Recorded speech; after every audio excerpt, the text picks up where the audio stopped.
Here are today's top stories. The Social Weather Station reports that hunger rates dropped to its lowest level in 14 years. President Duterte is not keen on lifting the terror tag on the CPP-NPA amid plans to revive peace talks. Filipino companies sign investment deals worth about $185 million with Singapore. And the government is set to implement a short-term loans program for tertiary students. Good day. I'm William Theo. Welcome to the PNA Newsroom.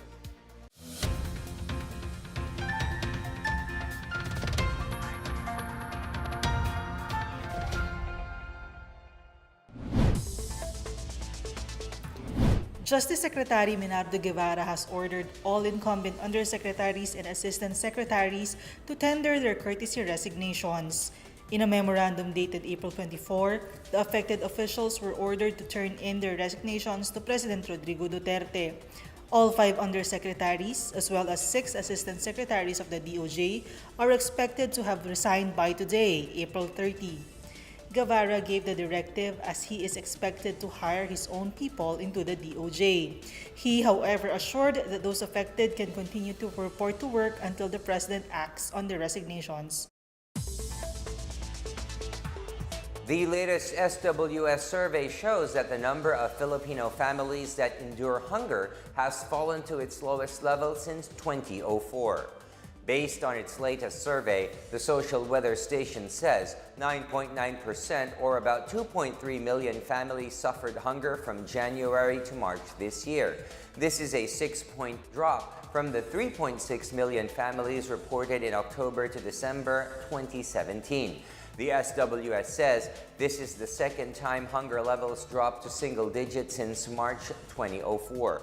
The SWS survey also showed 8.6% of these families suffered from moderate hunger, while 1.6% experienced severe hunger. The SWS also noted a decrease in hunger rates all over the country, with Metro Manila having only 6% of its respondents experiencing hunger. It was said the decrease coincided with the decline of families who considered themselves poor. President Rodrigo Duterte made his stance clear that the Kuwait deployment ban stays permanently in the wake of a diplomatic issue between the Philippines and the Gulf state.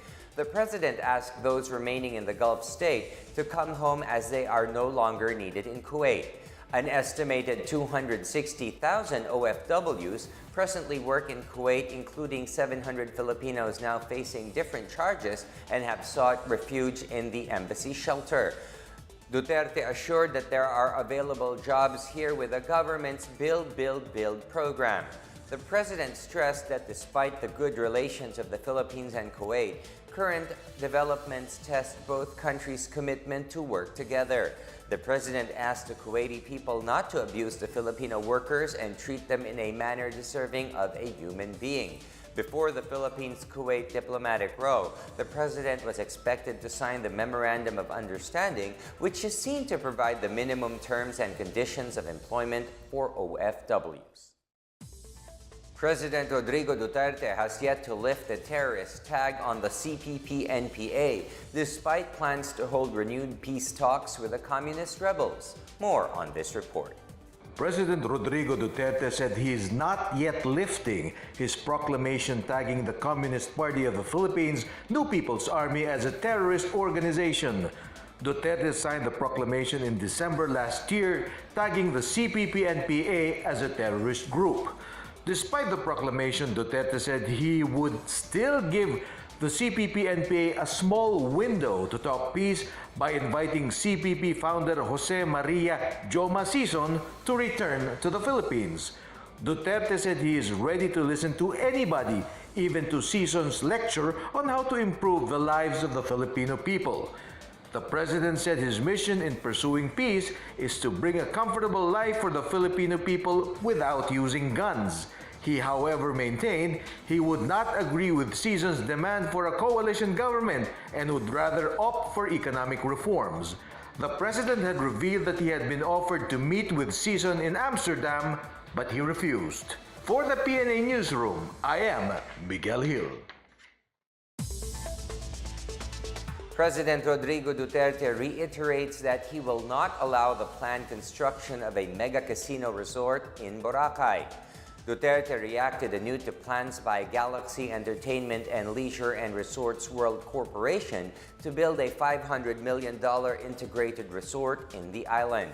The president says he will not allow any form of gambling to be established in Boracay.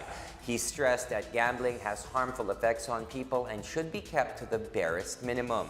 Duterte earlier disavowed knowledge of a plan to build a casino in Boracay. PAGCOR had given Galaxy Entertainment a provisional license for the casino project. The MRT3 and Philippine National Railways are offering free rides to public and private workers in celebration of Labor Day, May 1. The PNR will offer free rides to workers going to Alabang and Tutuban during specific trips. Those who wish to avail of the free ride should present their identification cards to the ticket counter. Meanwhile, workers may ride for free at the MRT3 from 7 to 9 in the morning and 5 to 7 p.m. Anyone availing of the free ride must present their company identifications. Still to come, Filipino companies sign investment deals worth about $185 million with Singapore. The PNP tags over 200 barangays in Eastern Visayas as election hotspots. These and more when the PNA Newsroom continues.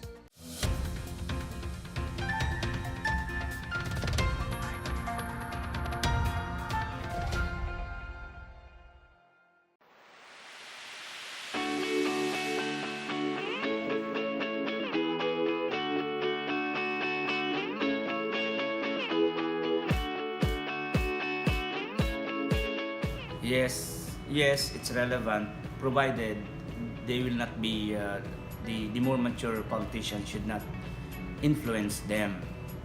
Like, teaching them the dirty tactics in politics just to win. They are not supposed to be corrupt in the minors. They should just leave this minor to run their own and guide them.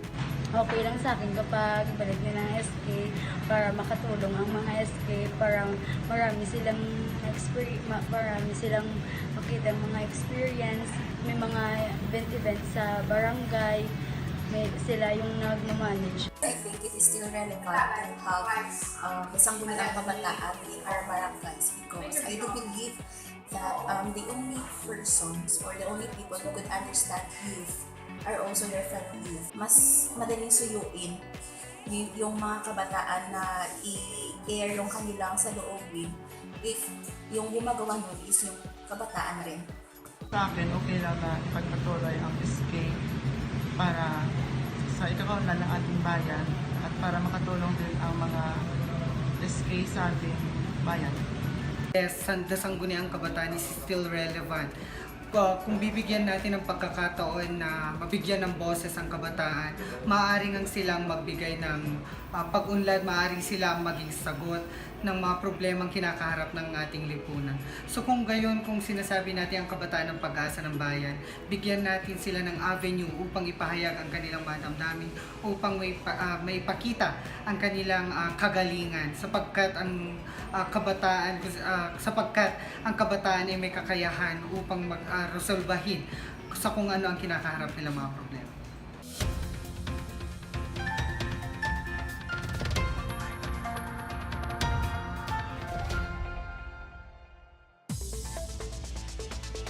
Filipino companies have signed about $185 million worth of investment deals with Singaporean firms. More on this report. The Philippine government has clinched investment deals worth $185.7 million with Singaporean companies. President Rodrigo Duterte witnessed the signing done on the sidelines of the 32nd ASEAN Summit in Singapore. The investment agreements were in the fields of urban development, renewable energy, aviation, manufacturing, and trade cooperation. Duterte said he would ask the Departments of Trade and Finance to come up with measures to make the process of doing business in the Philippines simpler and easier. The president said businesses in the Philippines would be protected for as long as they pay the right taxes and follow the law. Trade Secretary Ramon Lopez said the investment pledges from Singapore would open 1,920 jobs in the country. Lopez said the country's 6.7% GDP growth, increasing consumer base, highly skilled workforce, government reforms, infrastructure programs, and new policies that enhance the business environment are factors that lure global investors to the Philippines. For PNA Newsroom, I'm Maricor Zapata. An economist forecasts further upgrades by Standard & Poor's of its credit rating on the Philippines after Thursday night's outlook revision from stable to positive. The debt rater's latest decision was made on the back of sustained improvement of the country's external payments position as well as institutional and fiscal profiles. ING Bank Manila senior economist Joey Cuyegking said S&P's revision recognizes that the monetary and fiscal policy environment has improved. The economist noted that amid the recent upticks and domestic inflation because of the impact of higher excise taxes, the reform measure has enhanced revenues, allowing the government to pursue accelerated infrastructure spending and enhance fiscal stimulus. Cuyegking said reforms instituted by the Bangko Sentral ng Pilipinas also cut intermediation costs and enhanced financial stability. He said the continued pursuit of such reforms would be successful and avoid downside risks to the country's credit rating. The Philippine National Police identified 284 villages in eastern Visayas as election hotspots. PNP 8 Director Chief Superintendent Gilberto Cruz says these areas are known for intense political rivalries, threats of armed rebels, and violence committed by criminal groups. Northern Samar has the most number of areas on the watch list, followed by Samar, Eastern Samar, and Leyte. Of the total, 185 are classified as areas of immediate concern. Cruz assures that the PNP is fine-tuning measures to ensure the safety and security of the upcoming elections. He advises the public to be vigilant at all times to prevent unscrupulous individuals and other lawless elements from taking advantage of the election period. 2 members of the Communist Party of the New People's Army and 17 of their supporters have surrendered to police authorities in Mountain Province. Chief Superintendent Edward Carranza, Director of Police Regional Office Cordillera, said the 2 NPA members belong to the Frank Guerrilla Unit operating in Gonzaga, Cagayan. The surrenderers were part of the CPP-NPA militia ng Bayan supporters. The 2 rebels turned over several firearms and ammunition, which are now with the Paracelis Municipal Police for proper disposition. Carranza said the surrenderer was made possible with the help of the Municipal Police, the Alpha Company of the 54th Infantry Battalion of the Philippine Army, and Franklin Talawek, a leader of the Cordillera Bodong Association. 2 persons were injured after a suspected improvised bomb exploded beside the main Catholic church in Coronadal City Sunday noon. The explosion occurred near the side entrance of the St. Anthony de Padua Parish's Christ the King Cathedral along Rizal Street. The explosive went off inside a tricycle parked in the front of the church compound side entrance gate. The blast fragments hit a driver of a passing tricycle and a bystander. Another suspected bomb was recovered near a convenience store located about 3 blocks away from the church and several meters away from the old City Hall compound and the city police station. Mayor Peter Miguel condemned the incident and advised residents to remain calm and vigilant. He said authorities have tightened security at the city center area, including nearby churches and commercial establishments. Police, meanwhile, suspect the Bangsamoro Islamic Freedom Fighters, or BIFF, for the said attack. Up next, the government is set to implement a short-term loans program for tertiary students. Barangay chairpersons undergo communications training with Task Force Bangon Marawi. These and more when the PNA Newsroom returns.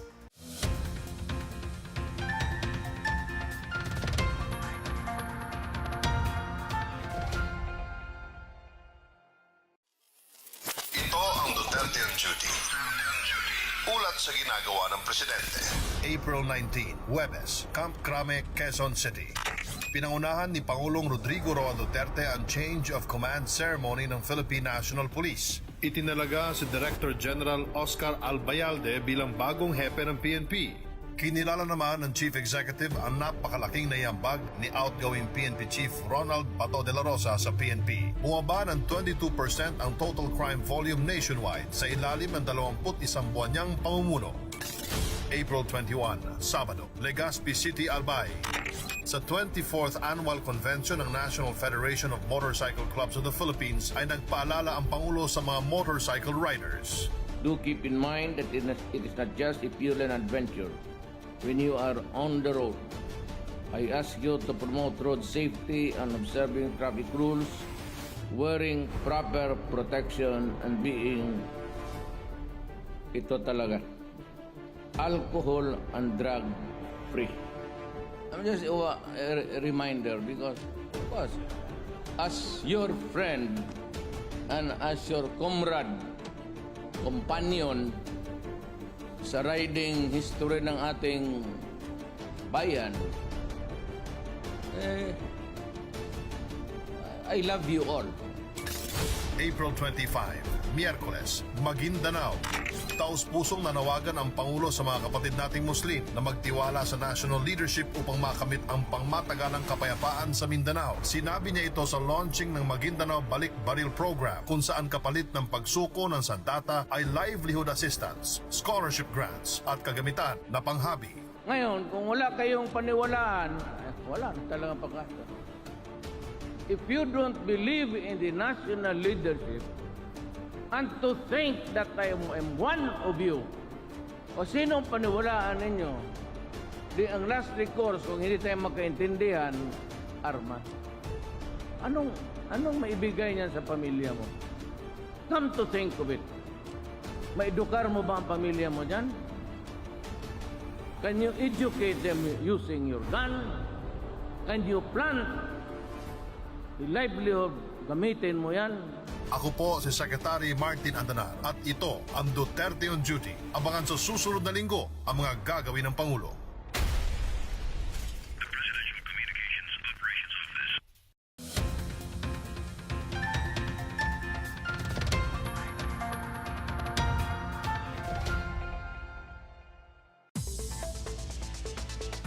Students can soon avail of short-term or long-term loans to help with their studies. The government is set to implement a short-term loan program for tertiary education students by this year. The program will be funded by government financial institutions under the Universal Access to Quality Tertiary Education Act. All students enrolled and accepted by colleges and technical vocational institutions will be eligible to avail of loans. The Eastern Mindanao Command has reiterated its call to the new People's Army to stop using minors as combatants. This came after a 15-year-old boy from Barangay Old Bulatukan, Makilala, North Cotabato, and a member of the rebel group was killed in an encounter in Davao del Sur last April 21. East Mincom Commander Benjamin Madrigal Jr. said using minors during conflicts is a clear violation of the international humanitarian law. The 39th Infantry Battalion identified the rebels as Rondi Ondo. The slain rebel's identity was confirmed by his mother in a funeral parlor in Santa Cruz, Davao del Sur. In its report, operatives recovered a rifle while Ondo's remains were in black NPA uniform. Karapatan Southern Mindanao region meanwhile denied the military's claim that the boy was a member of the NPA. Central Visayas is the overall seniors champion in the recently concluded Prisa National Games. Central Visayas took 143 golds, 65 silvers, and 53 bronzes to win the overall senior title for the 4th straight year. Central Visayas meanwhile excelled in swimming, weightlifting, and karate-do and took several gold medals. Western Visayas pocketed 78 golds, including 22 in athletics and 16 in swimming, to finish second overall in the senior division. Davao placed third with 37 golds, 38 silvers, and 51 bronzes. Meanwhile, Western Visayas retained the overall title in the youth division after collecting 141 golds, 63 silvers, and 30 bronzes. Stephanie Lewis Saak, seeing action for the first time in the tournament, was named the most outstanding swimmer after winning 7 golds. Central Visayas placed second with 51 golds, 27 silvers, and 20 bronzes, followed by Davao Region with 42 golds, 38 silvers, and 55 bronzes. Davao Region will host next year's edition of the PISA Games. Barangay chairpersons in Marawi City have started undergoing communications training to help report and relay information needed as they rebuild the city. More on this report from Sweet Lukman. The barangay chairpersons of Marawi City participated in a communications training, the final installment of Task Force Bangon Marawi Information Management and Strategic Communications Support Group's first series of communications training for information officers. The communications training aimed to equip barangay chairpersons with the communication skills necessary for addressing the queries of their constituents. It covered 3 areas of lecture and training, particularly the TFBM's duties, communications in times of crisis, and communications for peace. Officer in charge of the Institute for Peace and Development in Mindanao, Professor Mark Anthony Torres, delivered the discussion and training on strategic and grassroots communication. Meanwhile, Bangsamoro Transition Commission Commissioner Datu Mussolini Lidasan handled the discussion and training on communications for peace, which included countering violent extremism and principles of intervention. He explained that in countering violent extremism, the government should not work alone. Rather, it should work together with partner groups and institutions such as families, peers, schools, religious leaders, and the media. The event became an opportunity for the barangay captains to express their concerns and queries regarding the progress of the rehabilitation process and the Bangsamoro Basic Law. The head of the Association of Barangay Councils, Farmida Macabando, recognized the event's contribution to their roles as barangay leaders. The training for government information officers was held to strengthen their ability to communicate relevant information on TFBM activities effectively with their constituents and to establish a system that ensures a strategic and effective management of information. Together with Calvin Penaco, for PNA Newsroom, Sweet Lukman, Philippine Information Agency. Let's now check out the weather forecast for Metro Manila and the rest of the country.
Here's another look at today's top stories. The Social Weather Stations reports that hunger rates dropped to its lowest level in 14 years. President Duterte is not keen on lifting the terror tag on the CPP-NPA amid plans to revive peace talks. Filipino companies sign investment deals worth about $185 million with Singapore. And the government is set to implement a short-term loans program for tertiary students. Thank you for watching another edition of the PNA Newsroom. To check out these and other stories, visit the PNA website or follow the Philippine News Agency on Facebook and Twitter. For more stories about the government and how it serves the Filipinos, look for these hashtags in all of our social media platforms and websites. And that's your daily dose of the latest news and information that you need to know. From the PNA Newsroom, I'm William Theo. Good day.